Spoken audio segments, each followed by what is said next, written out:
Morning, Steve. Morning.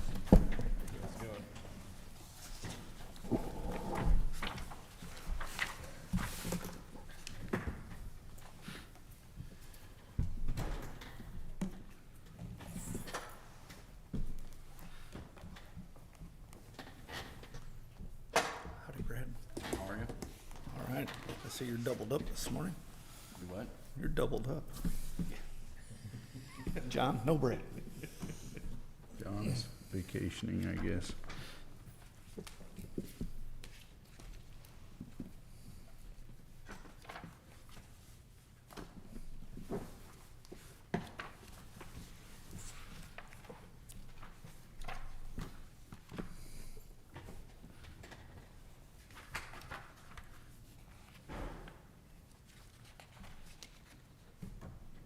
have an extra one of these.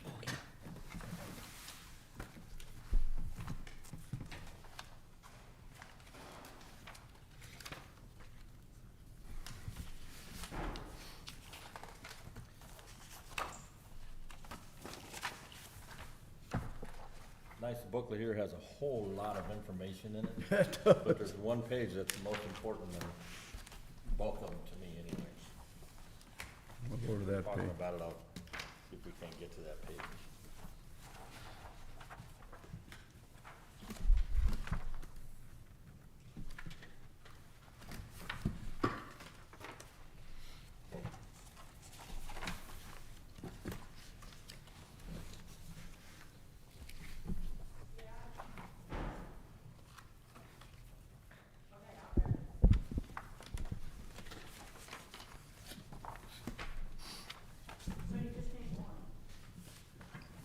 Well, I think we are close enough, so let's move along. Yep. Call the meeting of the Board of Public Works, August 26, 2025 to order. Roll call. John Bittmer, Brad Mitchell, Here. Mike Ratatic, Here? Steve Struberg, Here. Al Barr, Here. Joe Holtmeyer, Here. Austin Horsecamp. Here. Pledge allegiance To the flag of the United States of America and to the republic for which it stands, one nation, under God, indivisible, with liberty and justice for all.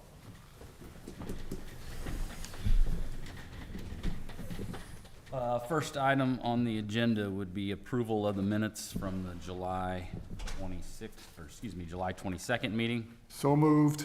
Second. There's a motion and a second. Any further discussion? All those in favor say aye. Aye. Any opposed? Motion carries.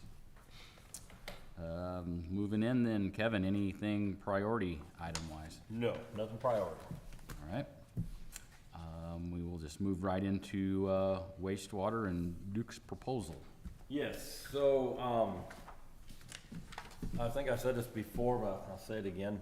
The Missouri Rural Water Association is putting on an apprenticeship program for water and wastewater operators in the St. Louis area, Macon, all over. And they chose to do that in Washington, Missouri for this 2-year term. With that, we got 2 employees that we could put into it at no cost. So it was a great benefit for the city of Washington. They're using the fire training grounds, which is a perfectly suited area for it. So with that, part of their class training is what they call I&I infiltration detection. And that is put on by a company named Dukes out of Illinois. They're they're the only company that does this kind of work right now. I'm sure there'll be other people get involved in it here in the near future, but right now they're the only ones. So what they did was we came in, we got an evaluation done through the Missouri Rural Water Association, and I was able to get the reports for it. And I want you guys to see this because this ties into what's on the agenda about moving forward with more I&I inspection. So if you go to the first fold-out map in our packet that we have, there's 2 fold-out maps and they're rolled over, so. Like I said, there's a whole bunch of information in these packets. If one of the representatives was here from Dukes, I'm sure he could rattle off all of what exactly it is, but he's not. He is in Minnesota right now. So he wanted to be here, he was able to come by last week, but I wasn't here last week. So anyway, that's irrelevant. So if you look at the first page, what you can see is you see a lot of green arrows, green lines, some red lines and some yellow lines. This is where we did the study for the Missouri Rural Water Association, because we knew we had some situations on the west end of town. We just didn't know where they were at. We've always been working on the west end. So what this did is, if you see the red, if you start with the green means everything was good. There wasn't any high flow or infiltration that was seen with the trackers. But if you see the red, that is where we had infiltration, and a lot of infiltration in the system that we didn't even know about. And then if you look at the yellow, that is areas that could be attributing to where the green and the other areas are. So what this did is this gave us a window to go and televise, smoke test if we have to, but we know that this area has high infiltration, so we can use that for slip lining. That's what we're using this as a tool to be able to go out and say, instead of just throwing a dart at a wall and saying, okay, we're gonna slip line this area, we now know we need to focus in this area here, which is Horn Street, Lewis, and State Street, I do believe is what that is, yeah.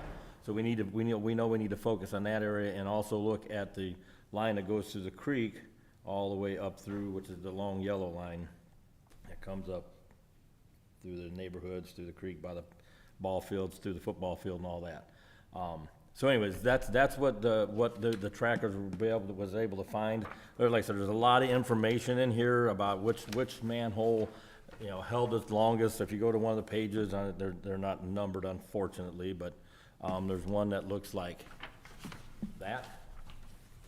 If you can find that one, you can see that UNK7 is a red one, and that's because it had a high flow and a long time to drain out. So, and then the UK19, it's I'm trying to figure out where it is. It's actually the page, it's under the section called overall results. It is the second page.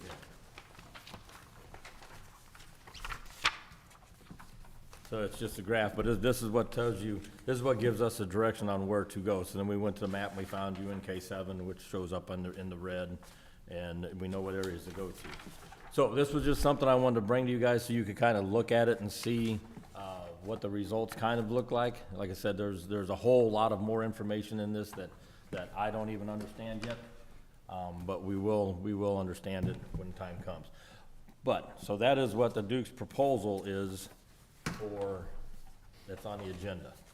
So if you look at the Duke's proposal, there's a map in there, and I pulled mine out just so I could find it easier, that shows the area that we want to do.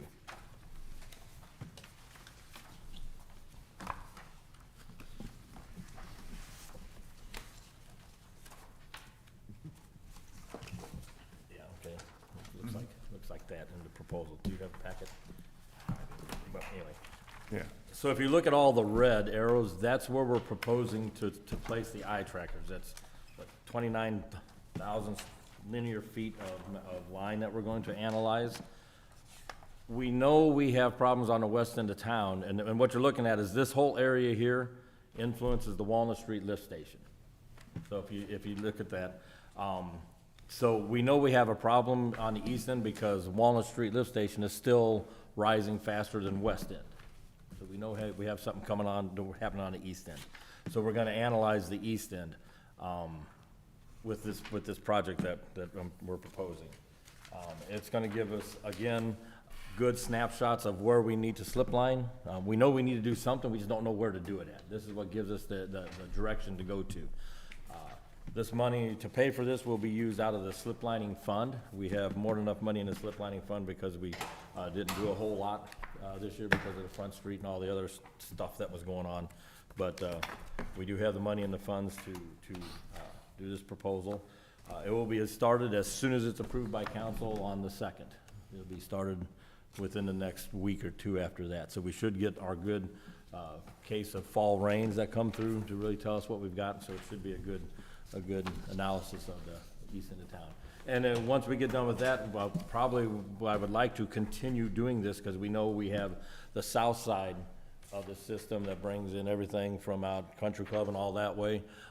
We have a flow meter that's at the district and the city line out in the boonies, out in the field, but we don't know what's going on after that. That also goes directly to the treatment plant, and we know in heavy rains, just like this last big rain event where we had the 5 to 7 inches, depending on who you talk to, we put 18 million gallons of water through the treatment plant.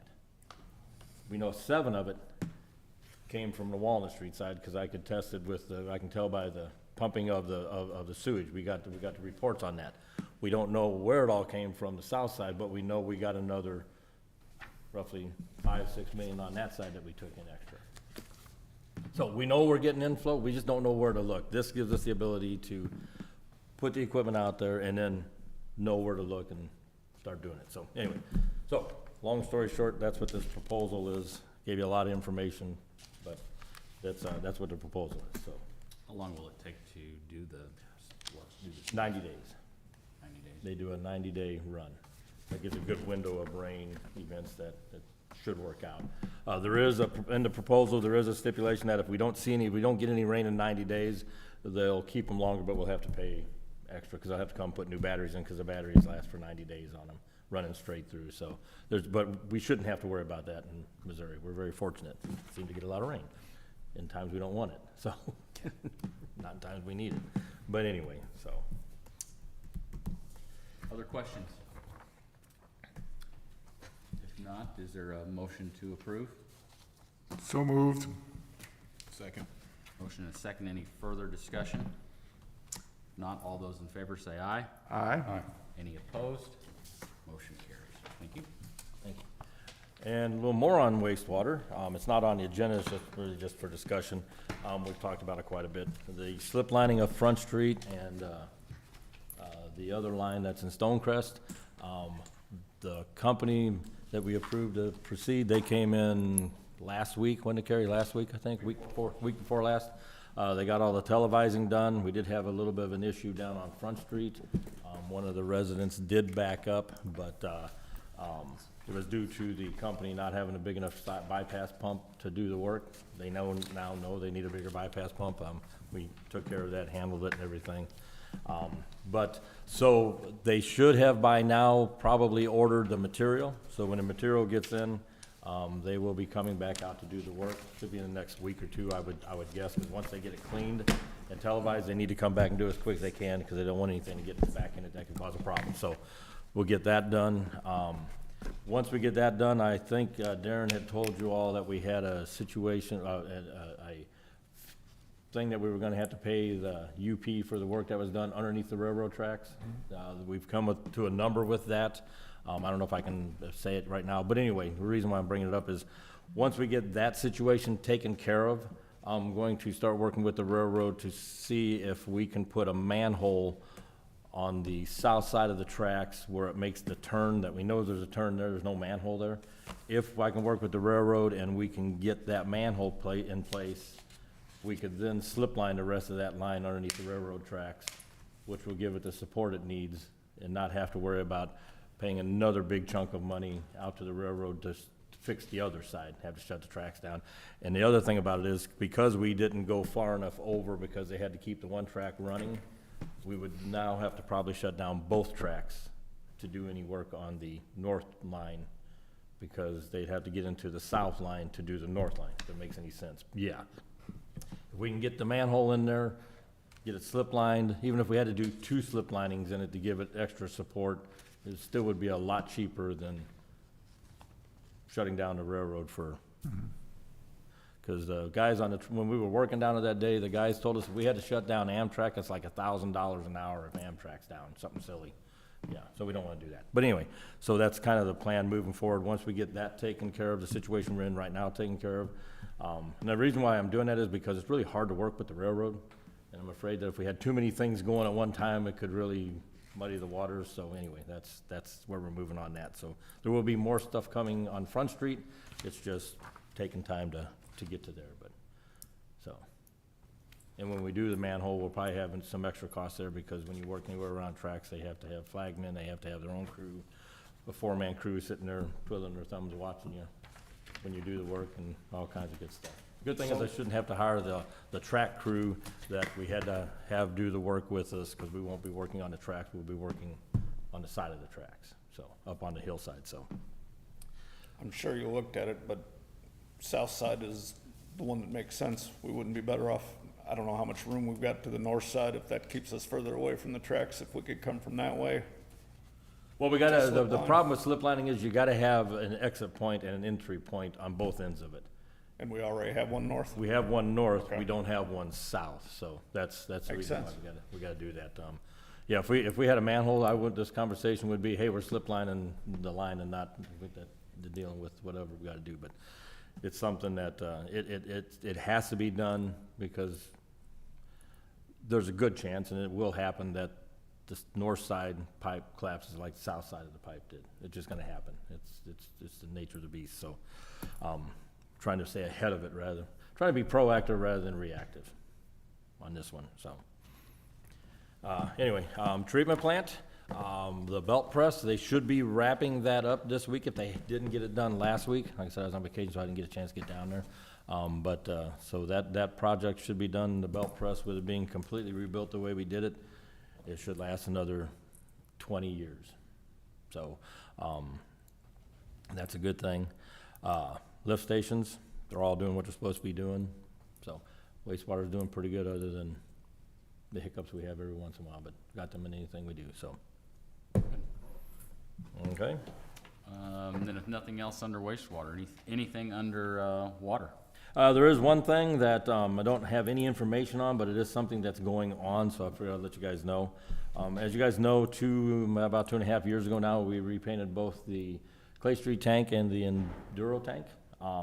We are now having an issue with paint peeling for some reason on the south side of both tanks. We don't know why. The tank paint company, Tanemic, they came out, they took some samples off of them, to take back and analyze in their labs or whatever. Don't have any results back on that yet, so there'll be more to come on that, but something is gonna happen, have to happen, whether it's we take the tank painting company, if the tank paint company, Tanemic, finds that it was a faulty installation. The warranty's out on both tanks, of course, it only lasts 1 year. The paint's 20-year warranty, but the workmanship is only 1 year. Don't know what's gonna happen there yet, but anyway, so we'll have to wait and see, but just in case somebody would know, so you can see the Clay Street one, if you drive up Clay Street, you can see spots on the tank, that's what's going on, so we're on top of it, we're trying to get it taken care of, but, and the other thing is, anything has to be done will have to be done with the tanks empty, so we don't wanna drain a tank in July, August, September, it'll be later, but we gotta find out more information, but that's something that will be coming down the pipe, down the road, once we get more information, but, and on all the wells, spending a little bit of money on all the wells. Right now, to disinfect, the water, we use pressure pumps to pump chlorine into the system. Those pressure pumps for the last, we started in what, 2015? Yeah. Have always given us problems. The hoses get little pinholes in them, sprays chlorine all over the building, and we have people walking into it, it's a mess. So we're switching over to a new process. We'll probably be the biggest city to be doing it. We're going to, what do we call, vacuum injection? So we're putting vacuum parts in, and we're actually vacuuming the chlorine into the system rather than pressuring it into the system, which would be a lot safer. We're able to reduce our chlorine percentage from 12% down to 6%, which is safer for the operators to deal with. So we're doing that too, but I'm spending a little bit of money on that side of it, but it's a necessity for longevity of all the equipment. Once a panel gets sprayed with chlorine, it starts deteriorating, and we're replacing parts and all kinds of stuff. So it's costing us money. It's always cost us money, but this route here should save us a lot of money once we get it all set up, that we don't have chlorine spraying all over the place. Plus a lower percentage too, which is safer. That's the biggest thing, safety. you It's know. the water that creates the vacuum that sucks in the chlorine. Yeah, we're adding booster pumps into every well that pulls water out of the well and then puts it back into the well with the chlorine. That's what creates the vacuum. So it's takes some adjusting, but we're starting to figure out. We started with well 4. We got that one there. That's been running for a while now. about a month. Seems to be doing pretty good. Different way to operate, so we gotta kinda keep a different eye on it, but, I think it's gonna work out good all the way around, and we'll always be chlorinating. We will never be able to stop chlorinating, so our goal is to put as minimal amount of chlorine as we can to make sure we pass all the DNR regulations. Is our water safe? Our water's always been safe. I wanna say that our water has always been safe. We had one hiccup in 15 that the DNR was just waiting for us to have happen. It happened. So here we are. We can't go back from it. We just gotta keep moving forward, and the goal is to make it as safe and as economical as we can. And I think moving this way, it will help out a lot, so. Anyway, that's what's happening on the water side. Other than that, the tanks and everything else is going good. We've had a few water main breaks, nothing, I'd say, major. So we're lucky on that, but we'll see how that goes. But anyway, so, yeah. Very good. That's about it. Any other new business, or if not, any old business? No? Our next meeting is scheduled, that says August 26th. That can't be correct. Oh, next page. September 22nd. Well, actually, September 22nd is a Monday. Is it a meeting on a Monday? Did I? Yeah. I The 20 apologize, The guys. 23rd is, 23rd. Be the 23rd. 23rd. So next 23rd. meeting would be Okay. September 23rd. okay, good. All right. If there is nothing else, I would entertain a motion to adjourn. So moved. Second.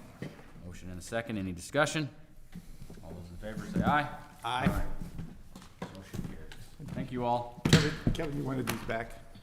Yeah, if I could get these back so I can let the council, I can use it as a talking tool if I need to, but you guys can keep yours.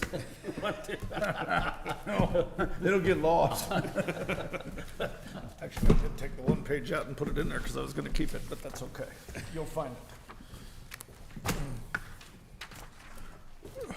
Thank you. Thank you guys for being here. you all. Appreciate it. A little longer than I normally like to run a meeting. Well, longer, but I got, This is good. I get carried away, sorry. You're good. No, you're good. Should we read into the minutes that the Chairman Pro Tem did an excellent job running the meeting? Yes.